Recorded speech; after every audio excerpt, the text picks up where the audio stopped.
Nós vamos ler alguns versículos, porém farei menção da última palavra.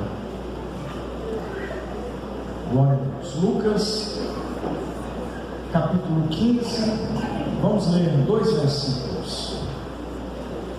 Vamos ler o 17 e o 18 para ganharmos tempo. Enquanto vocês encontram, eu quero agradecer ao Senhor Deus pela bênção de retornar aos nossos irmãos. É uma alegria poder encontrar o pastor Luiz, servo de Deus que conhecia há muito mais de uma década. Desde o início do meu ministério, lá no Amor, nem era aquela igreja bonita que tem lá hoje, era uma outra bem menor, né? Deus seja louvado pela vida do pastor Luiz, bem como também sua família, a igreja que o Senhor Deus confiou aos seus cuidados. Obrigado, pastor Roberto, pelo convite, irmã Eliane. É um prazer estar com vocês mais uma vez. Sempre muito bom estar entre irmãos, né? Vai estar escrito em caindo em si, no versículo 17. É isso que você tem? Ou está escrito tornando em si? Tornando em si? Se você tiver uma nova Almeida atualizada, vai estar escrito o quê? Caindo em si. Eu vou utilizar a expressão caindo para ficar mais lógico a ideia, embora todas as traduções trazem o mesmo sentido. E caindo em si, quantos empregados de meu pai têm abundância de pão, e eu aqui pereço de fome? Versículo 18: levantar-me-ei, e irei ter com meu pai, e dir-lhe-ei: Pai, pequei contra o céu e perantes. Versículo 17: e caindo em. Versículo 18: levantar-me. Eu queria que antes que você se assentasse, você repetisse em alto bom som, porque é aqui que nós vamos caminhar dentro desse padrão na linha de raciocínio. Caindo para dentro, repita, caindo para dentro, para levantar para fora. Diga assim: nem todo tombo é ruim, cair para dentro é bom. Poder se tornar assim. Muito obrigado.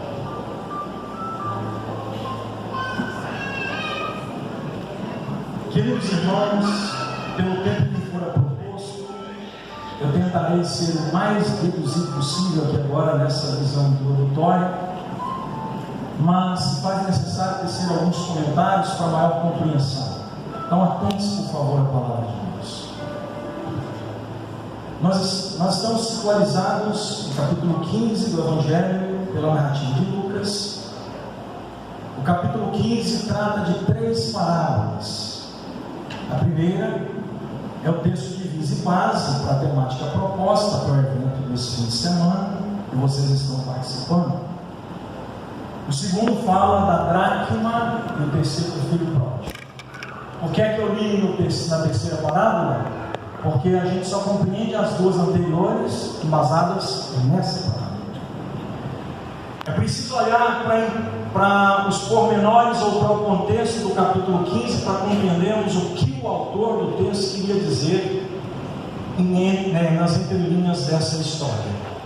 A primeira coisa que eu quero fazer alusão dentro da visão textual é que Jesus estava dentro de casa pregando. Jesus estava onde? Do lado de dentro de casa pregando. Então Jesus estava do lado de dentro de casa pregando. Preste atenção, por favor. E tinha gente ouvindo do lado de dentro e do lado de fora. Do lado de dentro e do lado de... Do lado de fora e do lado de... Então preste atenção, por favor. Quem eram esses? Haviam aqui publicanos, fariseus, saduceus. Haviam diversos grupos em suas mais diversas ideologias políticas. Dentro de Jerusalém, nos dias de Jesus, havia 2 grupos políticos que tendiam muito ao governo romano. Me refiro aos herodianos e aos publicanos. Os publicanos eram aqueles que recebiam patente de autoridade elevada diante do povo para cobrar imposto. Inclusive, Mateus era um desses que se converteu ao Evangelho. Os herodianos eram aqueles que estavam tão adeptos ao governo de Roma, que defendia o governo dos Herodes, porque Herodes aqui não é um nome, é junção para aplicação indicativa governamental. Então, entre os herodianos e os publicanos havia essa visão que sempre tendia a aderir ao sistema governamental romano. Já em contrapartida, do outro lado, tinha tantos grupos políticos que é difícil até enumerá-los aqui esta noite, mas para reduzir o máximo, eu diria a vocês que ali estavam os escribas e os fariseus, que são adeptos à mesma ideia, estavam ali os saduceus, que são aqueles que são os principais dos sacerdotes, estavam ali os batistas, que seguiam a João Batista, estavam ali também os essênios, que eram aqueles que se locomoviam em direção ao deserto, se movimentavam para viver fora do seio da sociedade, julgando que eles eram mais santos ou melhores do que os demais.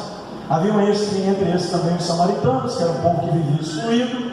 Estes escolheram como capital Samaria, não Jerusalém. Haviam também os pobres de espírito, aqueles que Jesus disse para eles vir, porque estes não se aderiram a nenhum sistema, ou caso tenham se aderido no passado, posteriormente acabaram desprezando isso. Como Jesus está pregando para todo esse povo, um povo que faz parte da cultura de dentro, da cultura judaica, e um povo que faz parte da cultura de fora, da cultura romana, Jesus prega e percebe que tinha gente do lado de dentro querendo sair, e tinha gente do lado de fora querendo entrar. Escute bem, por favor. Enquanto Jesus está pregando, ele percebe que tem gente ali bem próximo dele, mas o coração está lá fora. E tem gente do lado de fora querendo entrar, mas está preocupado com o que isso pode pesar no sentido da sua reputação. Então tem gente do lado de fora com o coração dentro, e tem gente do lado de dentro com o coração fora. Vai me ouvindo, por favor. Jesus sabendo de todas as coisas, porque ele é onisciente. Quem crê na onisciência de Deus, levanta a mão. Só para comprovar, não apenas com as minhas palavras, lembrem-se de Pedro, por favor. Ele na última ceia olhou para Jesus e disse: Senhor, eu nunca te abandonarei. Jesus disse: vai ser hoje ainda, vai ser daqui a pouco, e vai ser por 3 vezes, tudo isso antes do galo cantar. Jesus é aquele que não conhece só o futuro, ele conhece todos os tempos, porque ele é o Pai da eternidade. Sendo ele sabedor do que vai acontecer daqui a pouco, ele já interrompe toda esse conflito interno que não pode ser visto pelo público, porque o que é manifesto, mas o que está encoberto, está encoberto. Mas o Jesus a quem nós servimos sabe o que está encoberto e sabe o que está manifesto, diferente de nós que só sabe o que está manifesto. E aí ele, sabendo que havia esse desejo encoberto no coração de quem estava dentro para sair, e esse desejo encoberto no coração de quem estava fora para entrar, ele conta 3 histórias. Quantas, gente? A primeira história a respeito da ovelha. E ele diz que, havendo 100 ovelhas, uma se perde, o pastor vai atrás, volta e dá uma festa, celebrando por aquela que se perdeu e agora está de volta. É isso ou não, meus irmãos? É o tema que vocês proporam. A segunda parábola é de uma dracma que foi perdida dentro de casa. E a Bíblia diz que a dona da dracma acende a luz, vai à casa, diligentemente acha e convida as amigas para celebrar porque achou a dracma que tinha perdido. A terceira parábola é a história de 2 filhos. E aqui, embora pareça que não, está tudo dentro do mesmo compêndio histórico. E Jesus está falando basicamente da mesma coisa. As 2 parábolas anteriores narram a visão dos 2 filhos. A primeira mostra o filho que se perde do lado de fora. A segunda mostra o filho que se perde do lado de dentro. A minha simples maneira de pensar, e não só por pensamento próprio, mas auxiliado pela visão contemporânea de todos os teólogos que aderam esse tema de forma sistemática, dizem que essa parábola deveria ser a parábola do pai e não do filho pródigo, porque colocar o filho pródigo no singular já é um equívoco na visão da maioria. E é claro que quem disse isso não foi Cristo. A epígrafe do contexto é colocada por mãos humanas. Então vale destacar que a epígrafe não é uma realidade bíblica. A realidade bíblica são os versículos. Eu poderia então, por acaso, dizer que essa parábola não é a parábola do filho pródigo. Eu poderia dizer que é a parábola dos filhos pródigos. Mas muito mais do que isso, eu poderia assegurar a vocês que essa é a parábola do pai. Por quê, pastor? Porque aqui o pai está intrinsecamente ligado à conexão da história dos dois filhos, e o pai aparece muito mais do que os próprios filhos. Então, se o pai está mais no texto que os filhos propriamente dito, eu posso sugerir que a parábola pode ser a parábola do pai. E vou mais além ainda, é o amor do pai que está implícito no texto, é o amor do pai que está explícito no texto, é o pai que sempre se manifesta, porque vejam vocês, o filho vai no pai para pedir herança, o pai dá a herança, mas dá só para o que pede, dá também para o que não pede. É o pai que vai para a porta guardar o filho retornar. É o pai que, quando vê o filho de longe, vai ao seu encontro para abraçar. É o pai que abraça, beija e celebra pelo retorno. É o pai que manda buscar o anel para pôr no dedo, a roupa para pôr no corpo e a sandália para pôr no pé. É o pai que manda buscar o bezerro cevado para celebrar em festa pela visão, pela vida do filho que retornou. É o pai que repreende o segundo filho, dizendo que o filho estava morto, mas era para ele também celebrar, porque agora está vivo como ele, que dentro de casa também já estava. É o pai que está envolto em toda esta parábola. E pasmem vocês, existem duas visões mundiais, a dos orientais e a dos ocidentais, quanto a essa parábola. Tanto para os ocidentais quanto para os orientais, essa parábola é escárnio e escândalo. E eu te explico por quê.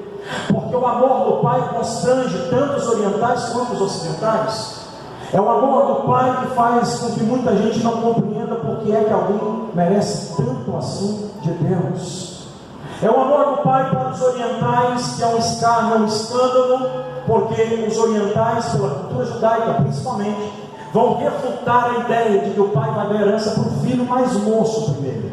Porque aqui é uma problemática cultural. Primeira, o filho nunca pode pedir herança tendo o pai ainda vivo. Segundo, o filho não sendo primogênito não tem direito de pedir herança nem depois que o pai esteja morto.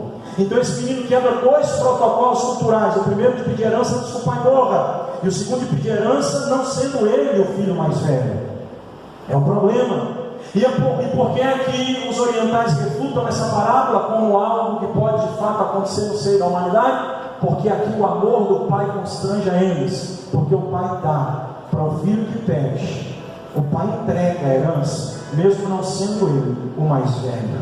Interessante. Já para nós os ocidentais existe outra problemática dentro da visão cultural para a parábola em que estamos diante dela, que eu li com vocês e fiz questão de ler por duas vezes, implicando em dizer na queda e no levantar do filho pródigo. Qual é o problema para nós os ocidentais? Nós não temos um coração perdoador. Dificilmente algum de nós, se não todos, no mínimo a maioria de nós que estamos aqui, não aceitaria tão bem essa história do pai da herança para o filho quebrar a cara, depois voltar, o pai perdoar, abraçar e dar para ele algumas coisas de novo. Então o que está em pauta aqui não é o erro do filho, é o amor do pai. E o amor do pai sempre foi um problema para o mundo, porque o pai ama mesmo. E o pai nos amou primeiro. E tem outra coisa, ele nem colocou condição para amar, o amor dele é incondicional. Existem 4 amores: o pírulos, o tifiléu, também o ágape e o eros, que vem da ideia eron, vem de erotiki, que é erótico, isto é, não é amor, é apenas paixão. Mas indiferente seja um amor familiar, um amor conjugal, um amor sentimental de um amigo para com o outro, o de Deus não tem nada a ver com isso. O de Deus é o ágape, é incondicional, ele não colocou condição para mais ninguém, e é isso que está implícito nesse texto. Deus nos amou primeiro. Eu queria que antes que eu prossiga, você olhasse para quem está do teu lado e dissesse para ele, por favor: o amor de Deus é muito grande. Diga para ele: tem gente que te odeia porque o pai te ama. Meu Deus do céu. Vamos caminhar no texto. Outra coisa que me chama a atenção diante desse texto é que a história é gradativa e o incidente tende a ficar cada vez mais complicada, cada vez pior. Porque na primeira parábola se perde 1 de 100, 1%. Na segunda parábola se perde 1 de 10%. Na terceira parábola se perde 1 de 2, 50%. Percebam que à medida que Jesus constrói a parábola, ele mostra que o prejuízo é maior. E aí eu me remeto ao salmista no Salmo 42, versículo 7, e entendo que há um abismo que puxa outro abismo, e um abismo sempre é maior do que o outro. A parábola, em sua construção lógica, que não é apenas uma, é uma história que é contada por 3 pontos de vista, combina sempre dizendo que o prejuízo tende a se aumentar.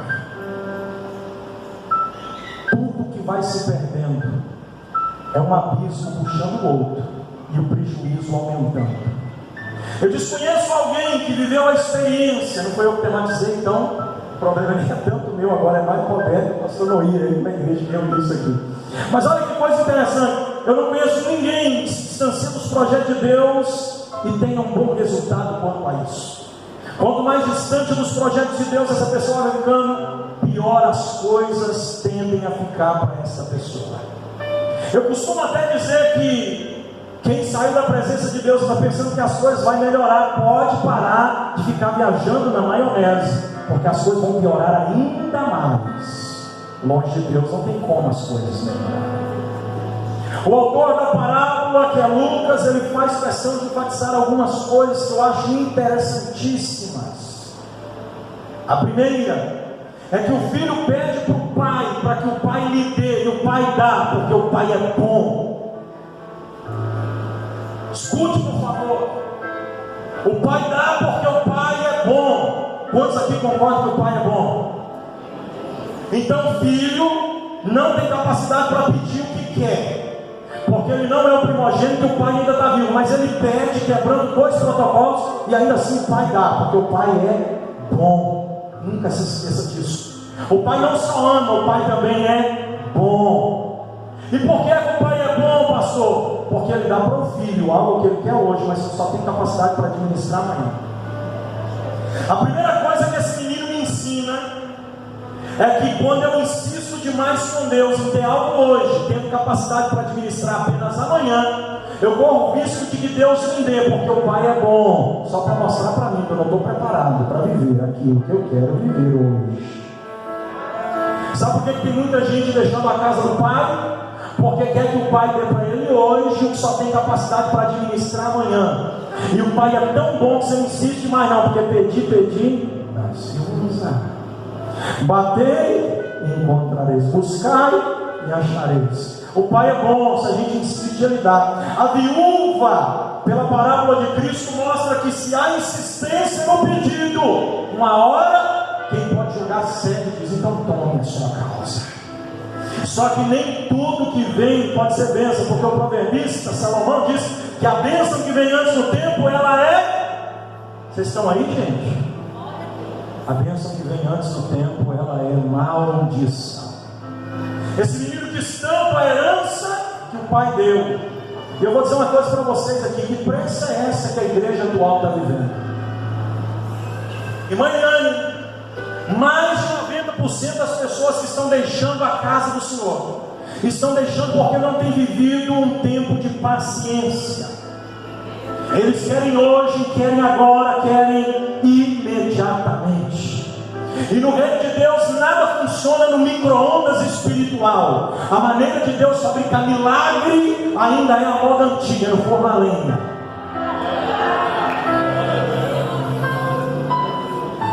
Quando eu insisto demais em ter hoje aquilo que eu só tenho capacidade para administrar amanhã, eu corro risco de quebrar a cara para Deus mostrar para mim que eu estava errado. Ele sempre teve certo quando eu disse: espera mais um pouquinho. Quem tem pressa demais casa com quem não é para casar. Quem tem pressa demais namora com quem não é para namorar. Quem tem pressa demais cursa o que não é para cursar. Inclusive, eu tenho um amigo que cursou 5 anos numa sala de aula, e quando ele pegou o canudo, colação de grau, se formou o curso superior, ele não conseguiu exercer um dia na sua profissão. Ele pessoalmente falou para mim: eu joguei 5 anos da minha vida na lata do lixo, porque não é isso que eu quero para o meu futuro. Quem tem pressa demais muda para onde não é para mudar. Quem tem pressa demais trabalha onde não é para trabalhar. Quem tem pressa demais compra o que não é para comprar, vende o que não é para vender, faz o que não é para fazer. Mas o Deus que te ama tanto e que é bom, está usando a minha boca para te dizer: espera mais um pouquinho. Oh, maravilha, louvado seja o nome de Jesus. Esse menino ensina que ele tem muita pressa, e a pressa me revela duas facetas da realidade filosófica humana. Primeira, a pressa me revela o despreparo pelo atraso. Segunda, a pressa me revela o anseio pelo imediato. Só tem dois grupos de pessoas que andam apressado. Jonathan, você é um jovem obreiro, e que Deus te guarde dessa pressa, meu filho, porque eu sei que você vai longe. Os jovens obreiros hoje estão muito apressados. Só tem duas verdades que a pressa revela, pastor Roberto. A primeira é o despreparo pelo atraso, e a segunda é o anseio pelo imediato. Quando o sujeito não mostra ser apressado porque está atrasado, ele mostra ser apressado porque está querendo muito rápido aquilo que não pode receber agora. Dois exemplos. Eu gosto muito de usar esse exemplo aqui para ilustrar. Se o cara tem que acordar às 6 da manhã para pegar o trabalho, bater o ponto lá às 7, e ele gasta 15 minutos circular, e ele tem que estar no ponto 6h30. Se ele acordar às 6h15, dá tempo de lavar o rosto, escovar o dente, tomar café, trocar de roupa, chegar no ponto? Não dá, né? O que essa pessoa vai fazer? Vai sair às pressas, amarrando cinto no meio da rua, calçando botina, gritando: motorista, porque o ônibus vai lá no terceiro quarteirão. Esse sujeito, ele mostra despreparo pelo atraso, porque só anda apressado quem não respeita o tempo, ou anda atrás ou anda na frente dele. Vocês estão aí, gente? A segunda verdade que a pressa me revela é um anseio pelo imediato. É a visão muito futurista de alguém que só pode ter isso depois, mas que agora. Tem que ser depois, porque depois Deus sabe que você está pronto para viver, mas você quer agora. E a promessa de Deus não tem prazo de validade. Vou repetir para ver se alguém acorda. A promessa de Deus não tem prazo de validade. Deus disse para José, quando ele tinha 17 anos, que ele ia ser governador, e que ele ia governar a sua casa, seus irmãos e o seu pai. Só que isso demorou 13 anos. Deus disse para Davi que ele ia ser rei de Israel, mas ele não acordou no outro dia com a coroa na cabeça, nem com o cetro na mão, nem assentou na cadeira. Demorou 19 capítulos, quase 20 anos depois. Olha para o irmão que está do teu lado, me ajuda a pregar e diga para ele assim: vai no passo do gado. O que é seu vai chegar no tempo de Deus. A irmã Eliane cantou aqui: as lágrimas escorreram nos meus olhos, porque Deus não perdeu o controle, no tempo dele sempre é melhor. Tem alguém aqui que vai respeitar o tempo de Deus para andar nem na frente nem atrás? Vai no passo do gado!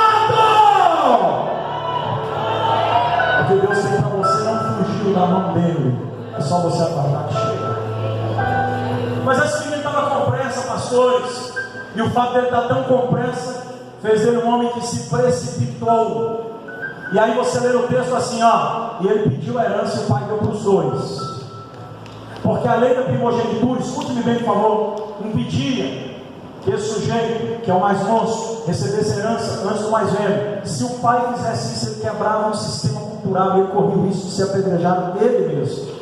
Como o pai inteligente, segue a lei, não quebra a ordem natural das coisas, ele chama os dois e diz: já que eu tenho que dar para você, então dou para você também. E aí eu pergunto a vocês: os dois receberam herança, sim ou não? Por que é que só o mais moço foi embora? Porque tem coisa que só a experiência e a maturidade nos darão condição de administrar. Vou falar de novo aqui. Tem coisa que só a maturidade e a experiência te darão condições para administrar. Esse menino pega a herança, mas diferente do mais velho que pega e fica na casa do pai, ele pega e vai embora da casa do pai. Ele queria ter, e quando eu quero ter sem ser, eu corro o risco de deixar de ter por não ser. Ele quis tanto ter herança que ele deixou de ser filho. Oh meu Deus do céu, ele queria tanto a bênção do pai que ele se esqueceu que era filho do pai. sabe o que a igreja neopentecostal está fazendo com a igreja brasileira? Esse movimento aí dos coaches da fé, com essa teologia da prosperidade, está nos ensinando a adorar a Deus pelo que Ele dá. Mas essa noite eu venho na contramão dessa realidade dizer: eu adoro a Deus pelo que Ele é. Tem alguém comigo aqui ou eu estou sozinho nessa noite?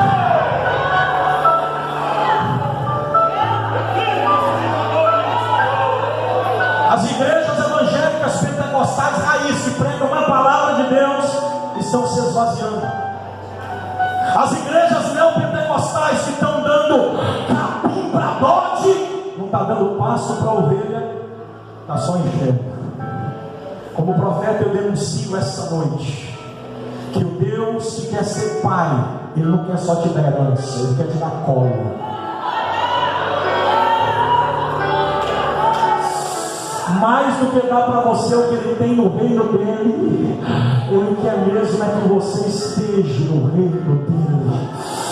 Muito mais do que participar do colégio apostólico, Jesus mostrou que Ele queria mesmo é que alguém deitasse no seu colo. João, a gente está vivendo na superficialidade da fé, e o Deus que fala está usando a minha boca para dizer: eu tenho colo para quem quer ser filho, eu tenho colo para quem quer ser filho.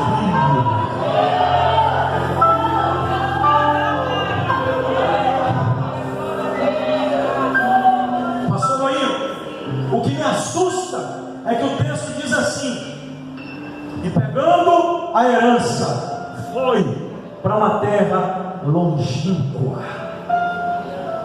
Um cara aqui, por favor, eu sei que tem gente aqui que não é crente, eu preciso dizer isso para você, viu? Escute-me bem como um bom mineiro fala, bem no nosso dialeto aqui, mineirês mesmo.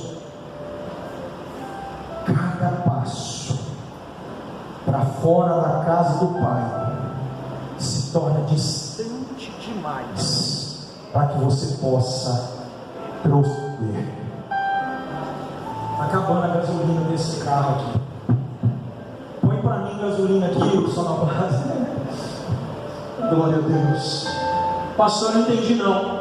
Terra longínqua não se mede pela geografia textual. O que significa isso, pastor? Não dá para saber se era 1 metro, 1 quilômetro ou 10 mil quilômetros. Vou falar de novo, hein? Terra longínqua aqui não aponta um endereço fixo, definido. O espaço geográfico não é definido pelo texto. Só se sabe que a terra era longe demais, mas parece que o filho tinha acabado de dar um passo para fora. Sim ou não? Olha para o irmão que está do teu lado aí, por favor, me ajuda a pregar, diga para ele assim: um passo só. Não, eu não ouvi não, eu queria ouvir você falando tão baixinho como se tivesse a uns 50 metros de distância, sabe? Diga para ele: um passo só pode se tornar distante demais para que você consiga retornar. Porque do lado de fora da casa do Pai, um passo pode ser longe demais. É muito difícil. Eu conheço, inclusive, deixa eu dizer uma coisa para vocês aqui: vocês não conhecem o submundo não, né? Nós estamos vivendo nesse mundo, tem gente que não conhece o submundo não. Vocês querem conhecer o submundo hoje? É só me acompanhar, eu mostro para vocês onde é. A gente vai parar debaixo do pontilhão de ferro, lá da avenida que liga o Veneza, o centro do Veneza. Aí a gente vai descer com lanterna, porque sem lanterna não dá para ver nada. Vocês vão ver mães que abandonaram os filhos e que estão agora com uma lata na mão, queimando uma pedra de crack, depois de ter se prostituído por 10 reais. Você vai ver filhos de crentes que se desviaram da igreja e que venderam as fraldas dos próprios filhos deles para ir lá tomar uma pedra de crack lá de baixo. Eu não estou falando para vocês coisas que me contaram, não. Eu fui lá outro dia resgatar o filho de um pastor, eu vi com os meus olhos uma imundície, fedendo aquela esgoto a céu aberto. Tinha que andar pisando, olhando bem para não pisar em fezes humanas, e o povo deitado naquele lugar fumando pedra. Aí você pergunta para esse sujeito: você já foi crente? Meu sonho é voltar, mas eu não tenho força mais, porque eu passo do lado de fora da casa do Pai. Pode se tornar distante demais para que alguém consiga, porque eu sinto temor. Orei, Joremai, como se Eu sinto temor na minha alma para dizer para alguém aqui: não coloque os teus pés para fora. É por isso que Deus falou com Moisés: tira a sandália dos teus pés, porque na minha presença oração. A Bíblia diz: guarde os teus pés quando entrares na casa do Senhor. Esse menino deu um passo para fora. E aí quando a gente assusta que não, o pastor Noé me deu até 9h15. Então, gente, eu não estou atrapalhando o horário, tá, pastor? Eu esqueci de falar para eles isso. Ninguém vai embora não, estou terminando. Quando esse menino chega do lado de fora, irmã Eliane, ele começa a gastar tudo que tinha. Diz a Bíblia que ele foi gastando tudo que tinha, sim ou não? Tudo que o Pai nos dá só tem valia na casa do Pai.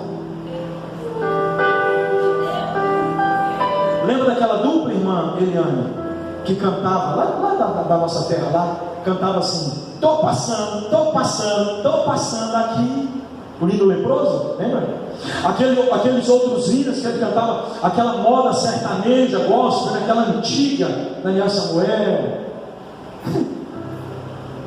Eu levei aqueles meninos comigo para muitos lugares, levei eles em agendas comigo. Eu amei a alma deles, falei: eu vou ajudar vocês. Já andaram de avião? Não, vão andar comigo. Já pregaram fora de sala? Não, vão comigo. Fui levando. Outro dia eu estou com a minha esposa passando uma avenida. Quando eu olho lá do outro lado da rua, na avenida sentido oposto, tinha 2 indivíduos, um escorado no outro assim, balançando, tentando levantar, quase caindo de bêbado e drogado. Eu parei o carro e disse: não acredito, Jesus. Eu sabia que tinha desviado, mas que estava naquela situação, não sabia. Cantava tão lindo para Jesus que as massas faltava pouco aplaudir de pé. E agora estava lá num boteco, bebendo cachaça e comendo ovo cozido. Me ajuda, Jesus, a pegar aqui essa noite. E sabe por que eles estavam naquela situação? Porque segundo eles agora eles iam cantar música secular. Mas o que o Pai nos deu só tem valia na casa. Eu parei e disse: eu creio, com lágrimas nos olhos, que eu ainda vou ver vocês cantando para Jesus de novo. Por que o senhor está dizendo isso, pastor? Porque tem gente que é pouco demais. Acha que o que Deus deu aqui dentro, você vai conseguir usar lá fora, vai perder tudo.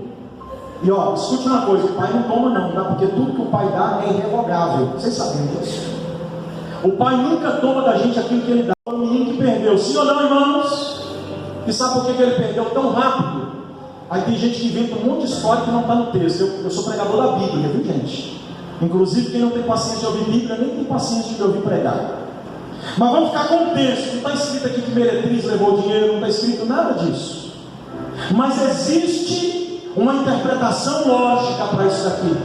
Qual, pastor? Alguém ajudou ele a gastar.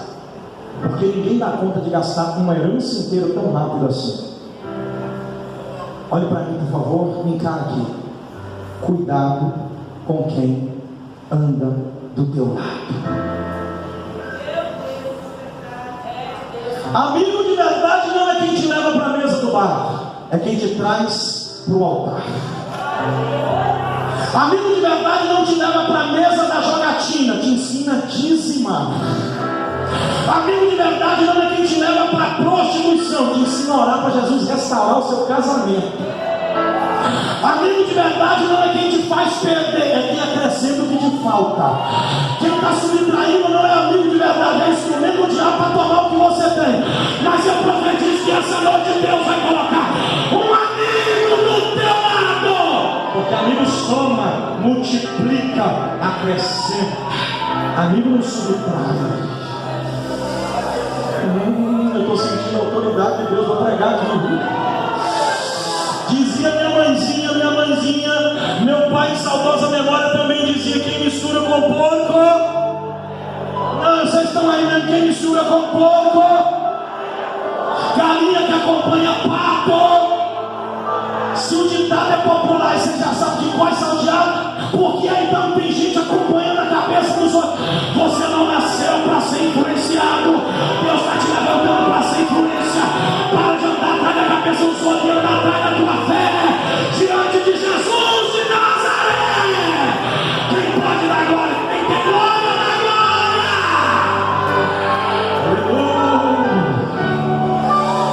Pelos olhos da fé eu estou vendo o Espírito Santo trabalhando aqui essa noite na vida de alguém. O que você está vendo, pastor? Eu estou vendo pelos olhos da fé Deus fazendo uma limpeza na tua rede de relacionamento. Porque quem não soma também não vai se trair. Quem não te traz para a igreja também não vai te levar para um teco, para um tráfico, para a droga, para a boca de fundo. Deus vai colocar alguém de verdade do teu lado para te amar, para cuidar, para ajudar. Oh meu Deus do céu, levante a mão para receber. Provérbios 17:17. Em todo ano do tempo, ó meu amigo, na hora da angústia nasce o irmão. Provérbios 18:24.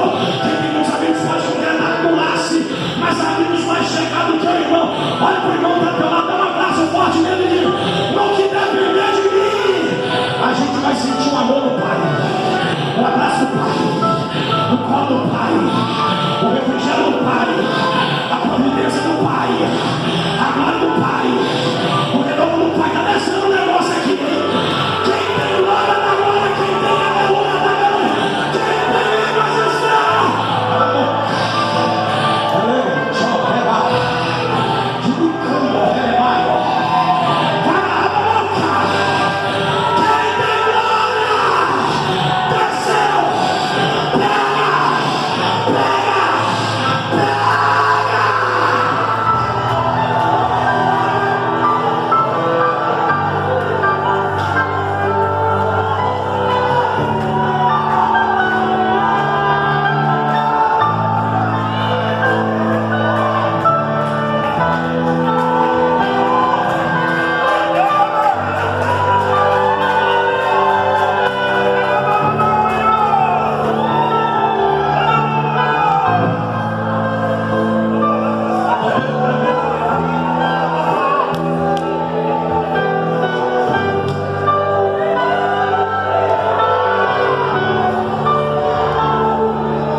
E diz a Bíblia que ele sente desejo de comer as bolotas dos porcos, que não é lavagem, né? As bolotas dos porcos aqui representam uma espécie de fruta que não é comestível para os homens, não se deve ingerir, humanos não devem fazer uso desse tipo de alimento, mas é um alimento que se dá a animais, uma espécie de como se fosse um abacate, para vocês entenderem melhor. E ele olha para aquilo e sente o desejo de comer. Olha para os porcos comendo e sente o desejo de comer. Está num chiqueiro vendo o porco comendo lavagem, perdão da expressão, que não é lavagem, é apenas bolotas, mas pode ser considerado assim, que alimentos são para porco, só para animal. O cara está dentro de um chiqueiro, cuidando de porco, desejando comer lavagem. Aí lá vem Deus. Enquanto ele na perspectiva vê porco, vê chiqueiro e vê lavagem, na introspecção ele vê o céu, ele vê o Pai. Oh meu Deus do céu. Pastor, o que você quer dizer com isso? Tem hora que Deus vai fazer isso com a gente, viu? Eu conheci um homem com um copo de cachaça na mão, pregando para os outros tudo que estava bebendo. Do nada, ele parou de olhar para aquele monte de gente bebendo cachaça e começou a olhar para o céu. Não é que ele lá bebe com um copo de cachaça na mão começou a pregar sobre o arrebatamento da igreja para todo mundo que estava ali. Porque tem hora que Deus faz isso com a gente. Quando a gente não entende o que Ele quer dentro da casa do Pai, Ele faz de chiqueira igreja, Ele faz de porco pregador, e Ele faz de lavagem mensagem. Porque Deus é Senhor da igreja, e se a gente não escuta aqui, Ele põe a gente para escutar. Quer mais uma? Bolota de porco pode até trazer uma aptidão, pode até parecer algo que pode ser uma degustação, só que é um engano, porque tem veneno para matar. E é muito normal, irmã Eliane, minha amiga, pastor Roberto, a gente quando com fome, desejar comer alguma coisa. Eu não sei se vocês já sentiram vontade de comer daquela de doer a barriga, né? Porque a nossa geração não tem mais prática do jejum. Mas eu nasci no meio cristão, não nasci de berço, nasci na fé no meio cristão, onde jejuar era uma prática normal para aqueles que ensinavam a respeito da fé. Hoje não é mais comum jejuar, mas você já jejuou mais de 2 dias, isso é mais de 48 horas, você sabe o que dói aqui no pé da barriga. Como é que dói? Dói aqui na fronte, ó. Dói a cabeça e dói aqui a dor da fome. E o que você quer dizer com isso, pastor? Quer dizer que um inhame cru parece que é tão suculento que você quer dar uma bocada nele aqui, ó. Porque quando a gente está com fome, a gente olha para aquilo e deseja. E Deus falou na minha alma, através de um jovem que um dia conversava comigo pela madrugada. Ele disse que é normal que a gente olhe para algumas coisas e deseje. Só que tem uma coisa: quando a gente come é para a morte. É normal que um homem olhe para uma mulher e, se não vigiar, a deseje. Mas não é normal ele se alimentar daquilo, porque aquilo é para a morte. É normal, é muito normal que uma pessoa queira ter um pouco mais de dinheiro do que tem. Mas não é normal quando a corrupção fala mais alto que a razão, e essa pessoa prova disso, é para a morte. Oh, me ajude a pregar, por favor. Olhe para o irmão que está do teu lado e diga para ele assim: não espere lavagem virar mensagem. Deus está te mostrando que na casa do Pai tem pão. Sabe por que eu leio a Bíblia, pastor? No chiqueiro tem lavagem, mas na casa do Pai tem pão. No mundo tem lavagem, mas na casa do Pai tem pão. E que tipo de pão que é esse, pastor? Cozido na brasa para matar a fome da sua alma. Pedro quis desviar, passou a noite inteira tentando pescar. Quando amanheceu o dia, não tinha pegado nada. Jesus já estava na praia com a fogueira acesa, olhou para ele e disse: Pedro, aquilo que você vive a noite inteira tentando pegar na água, eu já pus na brasa para você comer. Vem, porque aqui tem pão e peixe cozido na brasa. Na casa do Pai sempre vai ter aquilo que a gente precisa. E Jesus está ensinando para Pedro que não adianta tentar buscar lá fora aquilo que só Ele pode providenciar. É por isso que quando Pedro estava lá naquela parada, naquela mensagem que Jesus dizia: eu sou o pão vivo que desceu do céu. Aí todo mundo começou a ir embora. Aí Jesus olhou para Pedro e disse: e você não vai não? Ele disse: vou nada, só o Senhor tem as palavras da vida eterna. Pão tem tudo enquanto é padaria, mas pão vivo que desceu do céu, só a igreja, só o meio cristão, só a palavra de Deus. Tem alguém que pode adorar pelo pão que alimenta, pelo pão que acalenta, pelo pão que revigora, pelo pão que renova?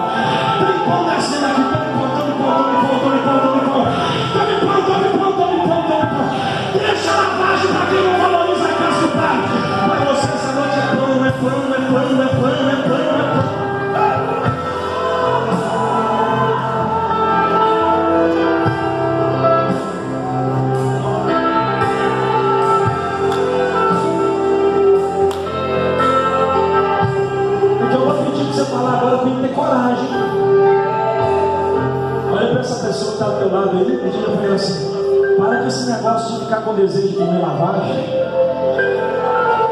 Na casa do Pai tem pão. Pastor, isso aí vale para o senhor também, vale para mim também. Pode dizer para mim se você quiser.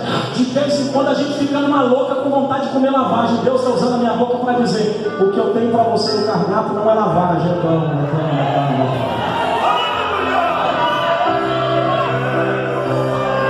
Aí ele levanta. Por quê? Porque primeiro caiu para dentro. Olha para o irmão que está do teu lado. Me ajuda a pregar, por favor. Isso é importante. Diga para ele assim: cai para dentro hoje. Diga para ele assim: faz uma análise interior aí, vai. É por isso que nem todo tombo é ruim. Quando a gente vai e cai para dentro, Deus está dizendo: para todos que caem para dentro, eu faço levantar para fora.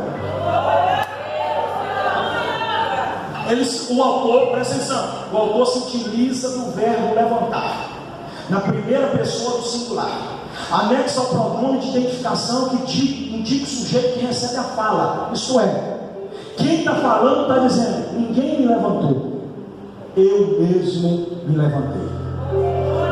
Levantar-me-ei. Antes dele se colocar de pé, o coração já estava de pé, a alma já estava de pé, o espírito já estava de pé. É alguém que está fora querendo estar dentro, sim ou não?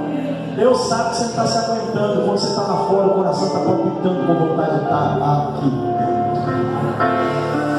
Quem cai para dentro, levanta para fora. E Deus está dizendo: se você fazer uma introspecção, eu te coloco na minha presença de novo. É por isso que Paulo, na carta aos Coríntios, capítulo 15, capítulo 11, versículo 23, assim ele diz: na noite que o Senhor Jesus Cristo foi traído, né, tomou o pão dentro da taça, enfim. E aí lá na frente ele diz o que? Analise, pois o homem. Então cair para dentro é bom. Deixa eu perguntar para vocês aqui, 10 segundos para a gente dar uma caidinha para dentro. Feche seus olhos, por favor. Tem coragem? Dá uma caidinha para dentro. Eu desconheço quem cai para dentro, olhando para Deus e para si, não levantar para fora para ir para um abraço do Pai. Eu nunca vi ninguém fazer. Todo mundo que olha para dentro de si, quando olha para fora, vê o Pai e diz: eu quero o Pai, eu preciso do Pai, eu amo o Pai, não aguento ficar longe do Pai. Ele corre para a presença do Pai. Esses 10 segundos de reflexão te farão entender o que aconteceu com esse menino. Olha para mim, por favor, agora. Levantar-me-ei e ele ter com meu Pai, e lá vai ele. Esse menino me ensina algumas verdades aqui rapidinho para a gente encerrar. Entre tantas que eu já disse, essas verdades que eu quero aplicar agora estão embutidas na ideia de que ele não perdeu. Repita comigo: ele não perdeu tudo. Irmãos, presta atenção: ninguém perde tudo quando vai embora da casa do Pai. Perde quase tudo, tudo não. É impossível que percamos tudo. Sabe por quê? Porque existem algumas coisas que o Pai não nos deixa perder. Quando o diabo foi tomar de Jó tudo que ele tinha, sabia que o diabo conseguiu levar os camelos, levou as jumentas, levou os bois, matou os filhos. Mas está escrito no texto: as ovelhas Deus queimou para si. Sabe o que significa isso? Deus com D maiúsculo, tá? Deus estava dizendo: adoração você não leva não, Satanás, adoração é minha. Quando esse menino perde tudo lá fora, uma coisa que ele não perdeu foi o norte. Não entendi não, pastor. Ele não tinha um GPS, ele não tinha uma bússola, mas ele conhecia o caminho de volta para casa. O diabo nunca vai conseguir tirar de um crente o caminho de retorno. Da tua mente não vai sair onde é aquela igrejinha, onde é que mora aquele pastor, onde é que está aquele irmãzinho do ciclo da Santa. Você sempre vai saber onde é que é, porque a sua consciência vai apontar o caminho de volta para casa. Segunda coisa que ele não perde, não é só a direção ao caminho de retorno. Quando o pai vê ele, o pai estava na porta. Isso mostra que o amor do pai é maior do que tudo. O pai sempre vai estar esperando, sim ou não, meus irmãos? Escute aqui, se tem alguém aqui que sabe da casa do pai, Deus está usando a minha boca para dizer: o pai continua de braços abertos esperando. O pai sabe que o seu coração está do lado de dentro e você quer voltar. O pai abraça, sim ou não? Beija, coloca anel no dedo. Vocês conhecem aqui tudo, eu sei que muita gente prega sobre isso, não vou falar sobre isso não. Coloca anel no dedo, coloca ou não coloca? Sandália no pé, roupa nova. Quer dizer então que o Pai sempre tem mais alguma coisa para te dar. Romanos 5:20 diz a Bíblia, irmã Eliane, aonde abundou o pecado. Eu vou falar de novo para ver se alguém acorda. Aonde abundou o pecado, superabundou a graça de Deus. Se você voltar para casa do Pai, o Pai tem muita coisa para te dar. Tem anel, tem sandália, tem roupa, tem luva. Deixa eu encerrar porque meu tempo acabou. Quando o menino volta para dentro da casa do Pai, Jesus mostra porque ele pregou as 3 parábolas. O que estava do lado de dentro mostrou que o coração estava fora. E Jesus mostra que o Pai repreende. Sim ou não, meus irmãos? Jesus mostra que o menino estava com o coração do lado de fora, quando ele diz: eu estou aqui esse tempo todo contigo e não mataste nem um cabrito para mim. Mas vem aí agora esse teu filho. Ele nem considera como irmão. Isso é a síndrome da geração atual, que quem deu uma passeada lá fora e bagunçou não pode voltar. E o amor do Pai está dizendo: eu coloco aonde eu quiser colocar, no tempo que eu quiser colocar, no jeito que eu quiser colocar, porque eu sou Pai e eu posso fazer o que eu quiser com quem é meu filho. Aí o menino diz: tu fizeste por ele o que nunca fizeste por mim. Aí a parábola termina do jeito que a história começou. Em Lucas 15 a gente vê Jesus pregando. Tem gente do lado de fora querendo sair, mas a gente não vê se sai. Tem gente do lado de dentro, ou melhor, tem gente do lado de fora querendo entrar, a gente não vê se entra. Tem gente do lado de dentro querendo sair, a gente não vê se sai. E a parábola termina assim: o filho chegou, mas a gente não vê ele entrando para a casa do Pai. O outro está com vontade de sair, mas a gente não vê ele saindo. Qual é a moral da parábola, pastor? Para mim fechar o pacote, que eu queria pregar um pouco mais, mas meu tempo acabou. Está aqui a moral da parábola. O Pai está ensinando que tem filho do lado de dentro com o coração do lado de fora, e tem filho do lado de fora com o coração do lado de dentro. E o dever do Pai aqui é fazer com que quem está do lado de fora com o coração do lado de dentro traga também o corpo para onde está o coração. E que quem está do lado de dentro, mas o coração está do lado de fora, busque depressa o coração para trazer para dentro antes que o mal chegue. E aí eu encerro a minha mensagem dizendo: quem é você nessa história? Porque o Pai está aqui, Ele está dizendo: eu amo os meus filhos. Alguém pode até não ter gostado do pregador, mas pelo amor de Deus, engole essa mensagem, porque é de Deus para a sua vida. Deus está usando a minha boca para dizer para você: e aí, quem é você? Quem está dentro com o coração fora ou quem está fora com o coração dentro? Porque a moral dessa história é essa: quem estava lá fora perdido, o bom pastor buscou a ovelha. Quem estava dentro perdido, a mulher varreu a casa e achou a dracma. E Jesus está dizendo assim: eu não quero que você esteja dentro com o coração fora e nem fora com o coração dentro. Eu quero você por inteiro na minha presença. Aqui cai por terra essa nova forma de pregar, que Deus só quer o coração. Deus não é nenhum tipo de assobeiro. Deus não trabalha com parcialidade, Deus trabalha com totalidade. Porque a Bíblia diz que aonde estiver o teu coração, ali também está o teu tesouro. É por isso que no dia do juízo final vai haver surpresa, porque tem muita gente que está lá fora, mas o coração está aqui dentro. E tem muita gente que está aqui dentro, mas o coração está lá fora. E tem gente que vai conseguir ser salvo, porque mesmo estando lá fora, o coração está preso aqui dentro. Tem gente que não vai conseguir ser salvo, porque mesmo estando aqui como membro, credencial de obreiro, participando de ceia, fazendo tudo, o coração está lá fora. Mas o Deus que ama os seus filhos está usando a minha vida para dizer: hoje eu quero colocar o teu coração junto ao teu corpo. Vamos orar, por favor, o meu tempo acaba aqui.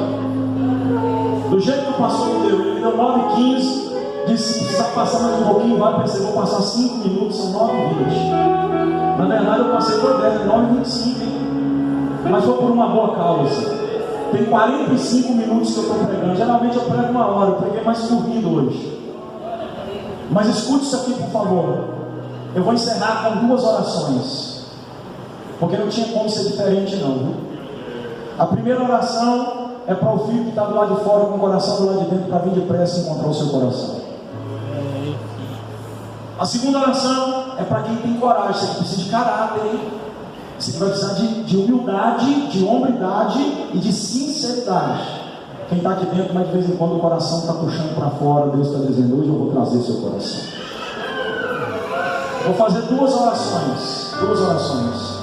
A primeira é para quem Como o filho pródigo foi lá fora e o coração está aqui dentro, Jesus está dizendo: vem logo encontrar seu coração, vem. Tem alguém que está parado, distanciado, desanimado, desacreditado, debilitado, não tem força nem para dar mais um passo. Jesus está dizendo: volte para a minha presença. Eu não te trouxe aqui para participar de um culto, eu trouxe para mudar a sua história. Você que está parado, distanciado, desanimado, você que está perdendo até a crença em muita coisa, está desacreditado de tudo, vem aqui, eu quero orar por você. Pastor, que difícil para mim agora. O Pai está dizendo: eu continuo te esperando. O que é mais lindo na história dessa parábola é que o Pai não desiste nem de quem está dentro com o coração fora, nem de quem está fora com o coração dentro. Ele fica lá de braços abertos para abraçar todo mundo. Tem alguém que quer um abraço com Deus aqui esta noite?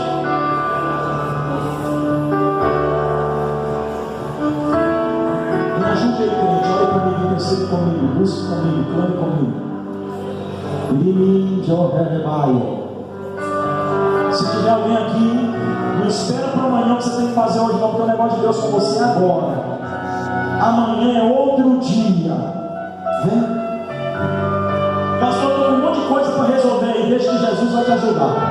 Não vai igual o filho pródigo querendo resolver sozinho, não, que você vai se arrebentar. Vem logo. Ô pastor, eu sou esse filho pródigo, mas está faltando força para me levantar dessa cadeira. Eu não sei o que eu faço na minha vida. Vem que Jesus vai te ajudar. Ele não está em busca de fortes, ele é aquele que pode te fortalecer.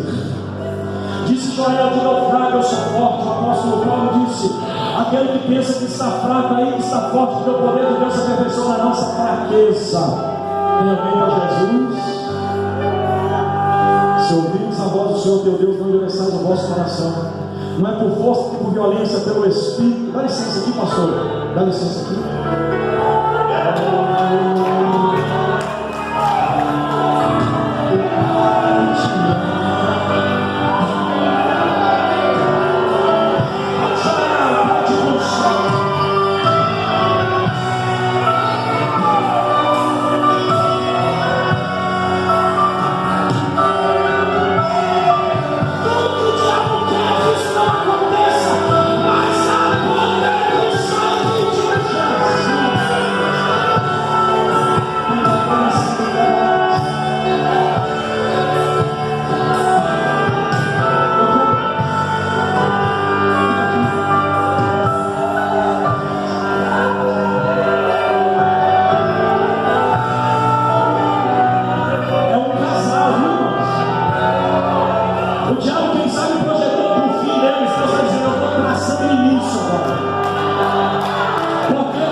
E a voz de Deus ecoa para você assim, ó: eu te amo.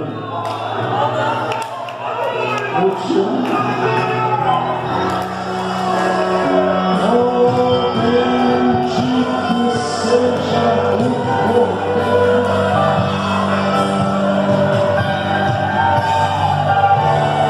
Jesus te ama e te chama.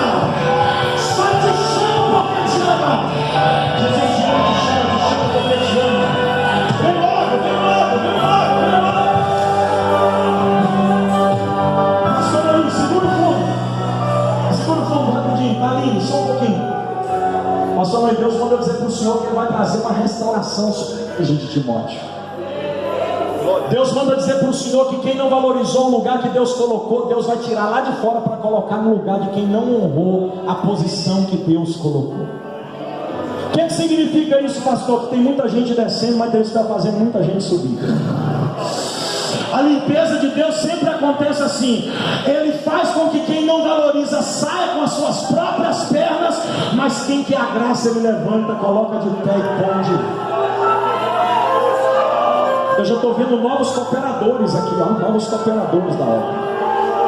E quer mais uma, pastor? Tem gente que está sentindo tanto temor que estava para te procurar para pedir desligamento, mas a partir de hoje vai te procurar para dizer: esse pastor só precisa de mim, eu estou à disposição. Porque hoje o filho que estava com o coração lá fora está pondo o coração para dentro. Jesus!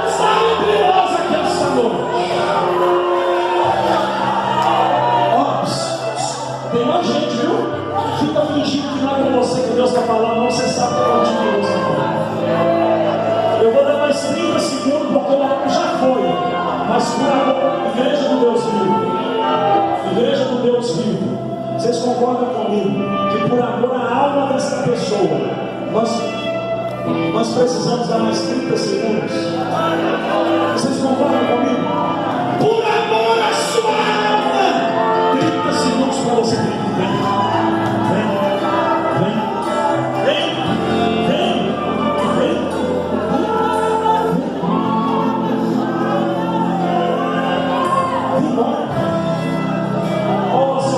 Aí eu te buscava, eu te trazia força. O diabo quer te iludir, te enganar, te persuadir, mas Deus está dizendo: eu te amo, eu te amo, eu te amo, eu te amo. Eu te amo, eu te amo, eu te amo. Eu te amo, eu te amo, eu te amo, eu te amo. Eu te amo, eu te amo.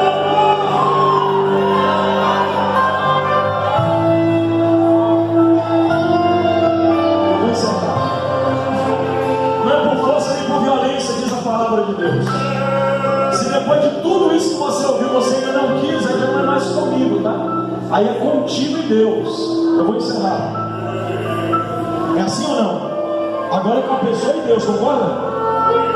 Pastor Marinho, não adianta a gente forçar a barra, porque senão fica muito número e pouca essência.